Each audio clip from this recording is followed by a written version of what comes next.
Hey everybody, I'm here for an excerpt vlog, and I'm going to be reading from As You Wish by Jackson Pearce, and I'm just going to be reading a couple pages because I don't have a job, I'm running out of batteries, and so I just want to try and keep vlogs as short as possible so I can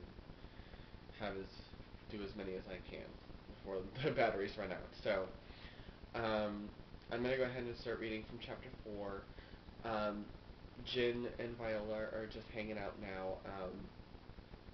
Viola has, um, like they both of them have gotten acquainted with each other, and Viola is starting to get a little more, um,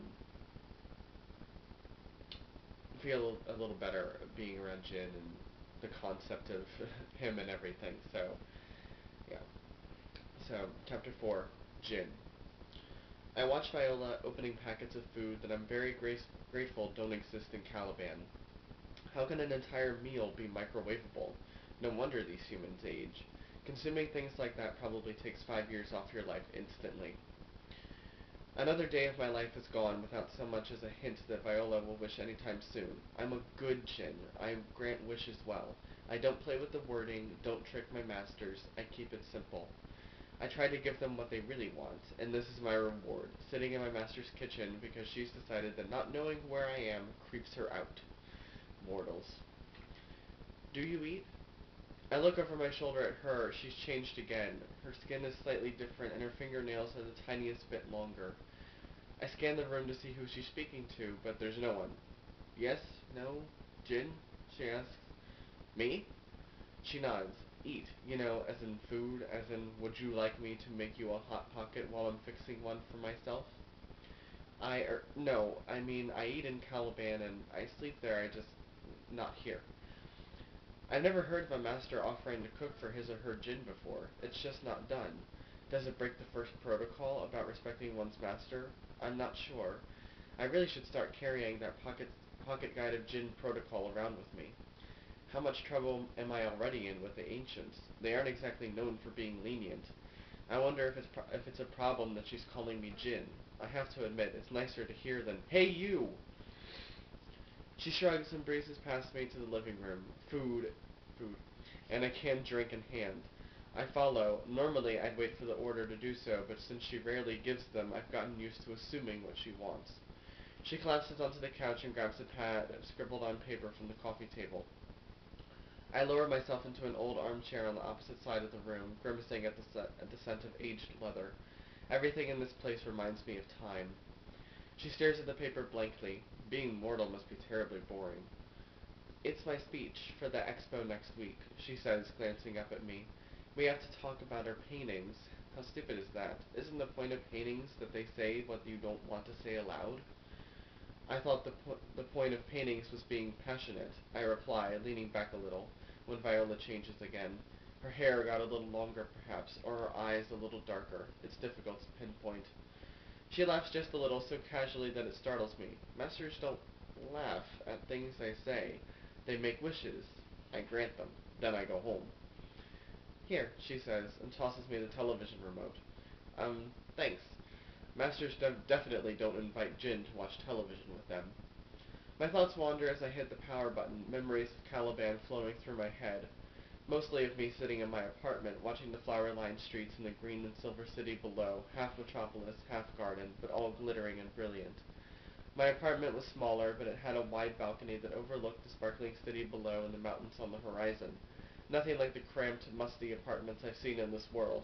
I close my eyes and remember walking in parks of flowering hyacinths and snapdragons, eating curried vegetables and jasmine rice, gazing at the lights of the skyline. Sigh. I have to stop lingering on thoughts of home. It's only making me feel worse. I open my eyes and look to the television. A familiar face appears on the screen. Hey, I know him. He's one of my former masters. Viola looks up from her paper. Who? The guy in the long coat. He knew all his wishes right away. I was back to Caliban in 20 minutes. I don't remember his name. In fact, come to think of it, I've never known a master's name before now. Viola's eyes widen and she blinks at the screen. Keanu Reeves? She asks in amazement. I nod. What did he wish for? Isn't it obvious? I say, waving a hand at the screen. Fame. That's why he's famous? Because of a wish? Have you seen his movies? Surely you didn't think he made it on his acting skills. I grant wishes, I don't work miracles. Viola looks back at the screen, eyes screwed up in awe. I guess that makes sense, she says faintly as my former master delivers the line poorly. Wow. I tried to convince him to wish to be a good actor instead of wishing to be a famous actor, but he said good actors don't always become famous, I add. Viola changes again. What other wishes have you granted? Her direct question pulls at me, but it's not overpowering. She's just asking, not demanding an answer. A nice change from most masters, I think, before I respond. Just your standard things mostly. Money, success, love. I brought a dog back from the dead once for this woman. That was interesting. Strange wish, I thought, but it made her really happy.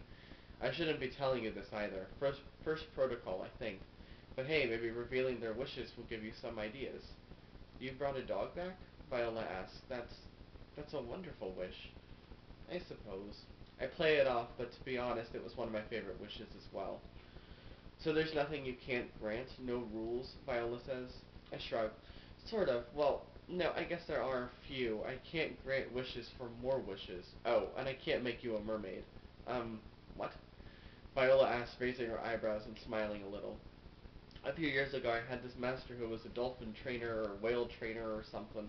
Anyhow, she wanted me to make her a mermaid. And those ancients you keep talking about have strict no mermaid rules?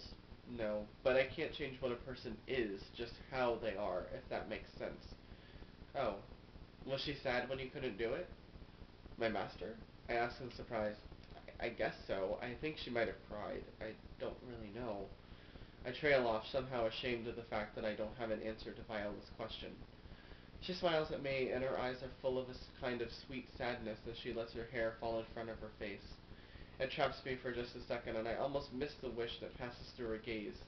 I can't quite make the wish out. It's something deep, something she hasn't told me, something I get the feeling she hasn't told anybody. How can I not see it in her? And that's all I'm going to read for today. So I'm doing something different this week because just of some problems that happened, and not everything that usually gets done for Fresh New Voice of why I could get done this week.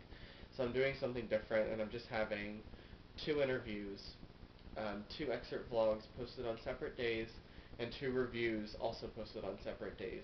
So keep an eye out for that, and please let me know if you'd like that format a lot better than what I had been doing. 2 reviews on one day, 2 excerpt vlogs on another, and 2 interviews and 2 guest vlogs, because I know it can be a lot to keep up with and stuff. So maybe doing something simple would be a lot easier. So just let me know in comments or email or anything like that. So I hope you enjoyed this, and I will see you in a couple of days when I read from Rampant by Diana Peter Freund.